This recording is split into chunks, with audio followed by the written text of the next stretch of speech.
ఉత్తమే క్షణకోపస్య మధ్యమే ఘటికాద్వయం అధమే స్యాదహోరాత్రం పాపిష్టే మరణాంతకం.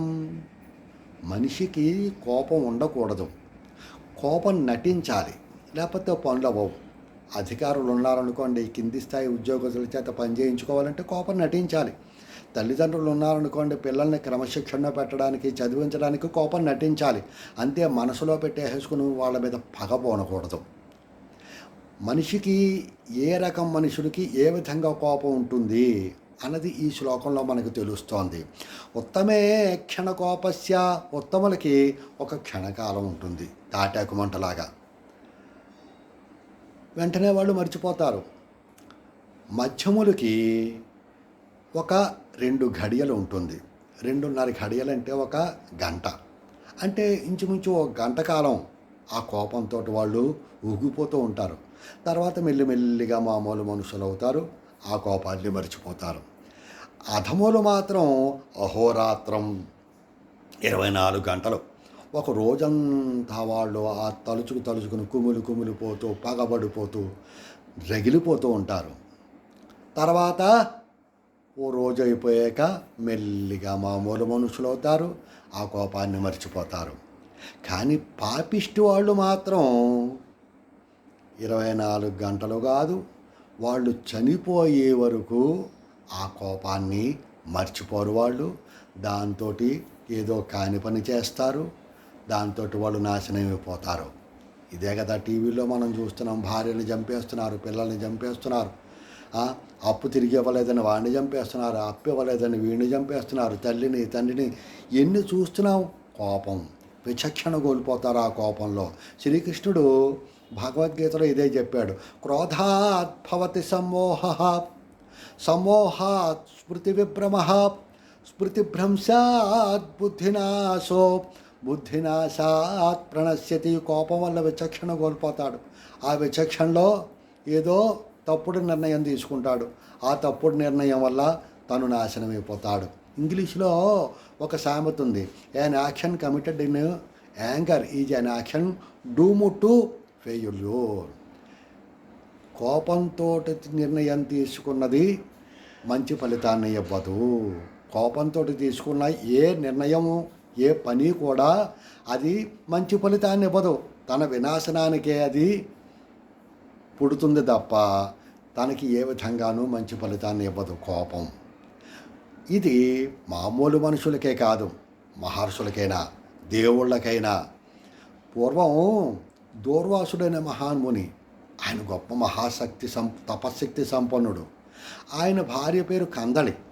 ఒకనాడు దూర్వాసుడు నిద్రిస్తున్నాడు. సాయం సమయం అయిపోయింది.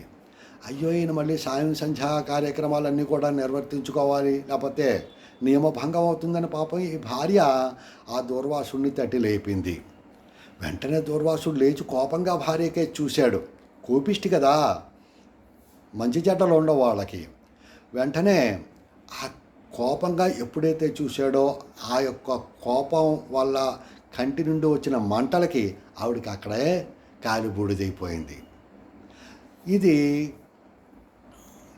ఔరుడికి, అంటే దూర్వాసుడు మామగారు, ఈ కందళి యొక్క తండ్రి, వెంటనే వచ్చి దూర్వాసుడిని శపిస్తాడు.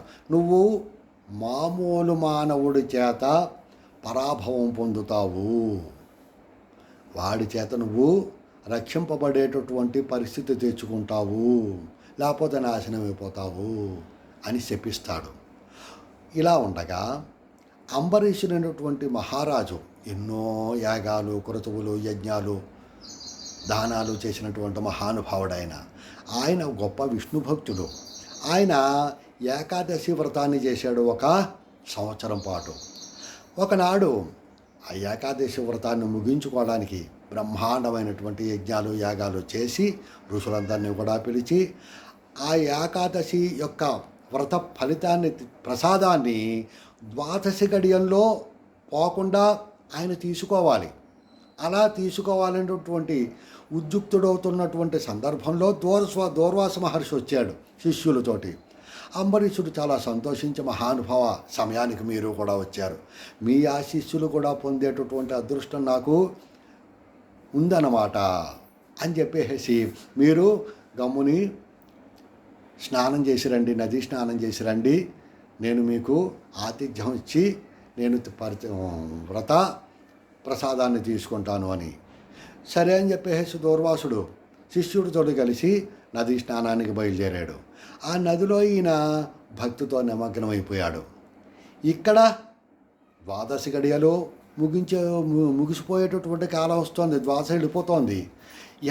ఎలాగా ఈ దూర్వాసుడిని పిలిస్తే కోపం ఆయనకి ఎలాగా అని చెప్పేసి ఈయన మదన పడిపోతుంటే, ఈ వశిష్ఠుడు ఇలాంటి వాళ్ళు అందరూ కూడా ఉన్నారు కదా, మహారాజా, అంబరీష మహారాజా, ఇప్పుడప్పుడే దూర్వాసులు వచ్చేటటువంటి సూచనలే కనబడటం లేవు, ద్వాదశి గడియలా అయిపోతున్నాయి, మీరు పని చేయండి, కొంచెం నీళ్లు ద్వాదశి గడియలు పోక మునిపే తీసేసుకోండి అని.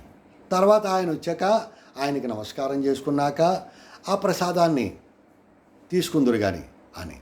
అంబరీషుడు పాపం ఇంకా తప్పక ఆ తీర్థజలాన్ని తీసుకున్నాడు.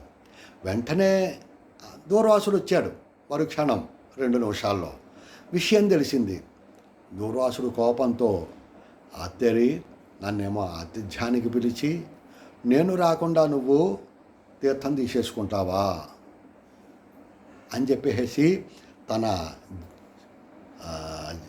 తల నుంచి ఒక వెంట్రుక పీకి ఒక బ్రహ్మాండమైనటువంటి శక్తిని సృష్టించి ఆ శక్తిని అంబరీషుడిని సంహరించమని అంబరీషుడి మీదకి పంపాడు. అంబరీషుడు ఈ హఠాత్ పరిణామానికి నిర్ఘాంతపోయి వెంటనే విష్ణువుని ప్రార్థించాడు. విష్ణువుని ఎత్తునైతే ప్రార్థించాడో విష్ణుమూర్తి వెంటనే తన సుదర్శన చక్రాన్ని పంపాడు. ఆ సుదర్శన చక్రం ఈ యొక్క శక్తిని సంహరించి, బ్రహ్మరాక్షసుని సంహరించి దూర్వాసుడి మీదకి రాసాగింది ఆ సుదర్శన చక్రం. వెంటనే దూర్వాసుడు భయంతో పరిగెత్తి బ్రహ్మనే శరణు వేడాడు. నా వల్ల కాదన్నాడు బ్రహ్మదేవుడు. పరమేశ్వరుని వేడుకున్నాడు, నా వల్ల కాదన్నాడు. ఆఖరికి ఇంకా లాభం లేదని విష్ణుమూర్తినే శరణు వేడాడు. అప్పుడు విష్ణుమూర్తి అన్నట్ట, ఓ అంబరీష, నువ్వు నా విష్ణు భక్తుడు, ఓ దూర్వాసుడా, నువ్వు నా యొక్క భక్తుడి మీదకి నువ్వు శక్తిని పంపావు, బ్రహ్మరాక్షసుని పంపావు, నేను సుదర్శన చక్రాన్ని పంపాను, అది నా మాట కూడా వినదు, నువ్వు ఆ అంబరీషుడిని వేడుకో, నీకంతా మంచి జరుగుతుందని చెప్పాడు. వెంటనే ఈ యొక్క దూర్వాసుడు ఆ విష్ణు భక్తుడైనటువంటి అంబరీషుడు కాళ్ళ మీద పడి వేడుకుని శరణు వేడుకున్నాడు. వెంటనే అంబరీషుడు ఆ విష్ణువుని ప్రార్థించి ఆ సుదర్శన చక్రాన్ని ఉపసంహరించుకోమని ప్రార్థించాడనమాట. వెంటనే విష్ణుమూర్తి ఆ సుదర్శన చక్రాన్ని వెనక్కి తీసుకున్నాడు. ఆ విధంగా ఒక సామాన్య మానవుడి చేత ఈ యొక్క దూర్వాస మహర్షిని ఎన్నో తపశక్తి సంపన్నుడు అయినప్పటికీ కూడా కోపంతో తీసుకున్న ఒక అవివేకమైనటువంటి నిర్ణయం వల్ల అంబరీషుడి శరణు పొందవలసి వచ్చింది. ఆ అంబరీషుడి చేత ప్రాణాలు నిలబెట్టుకోవలసిన పరిస్థితి ఆ దూర్వాసుడి మునికి వచ్చింది. కాబట్టి కోపం ఉండకూడదు. కోపం వల్ల ఎటువంటి ఫలితాలు ఉండవు. కోపం నటించాలి, లేకపోతే పనులు అవ్వవు. నయమున పాలును త్రావరు, భయమున విషంబునైన భక్షింతురుగా. కోపం తోటి పాలు కూడా తాగరు పిల్లలు. పాలు తాగమంటే తాగుతారా వాళ్ళు? భయపెట్టాలి. అదేవిధంగా ఈ శ్లోకం మనకి ఆ కోపం యొక్క పరిణామాల గురించి మనకి చెప్తోందన్నమాట.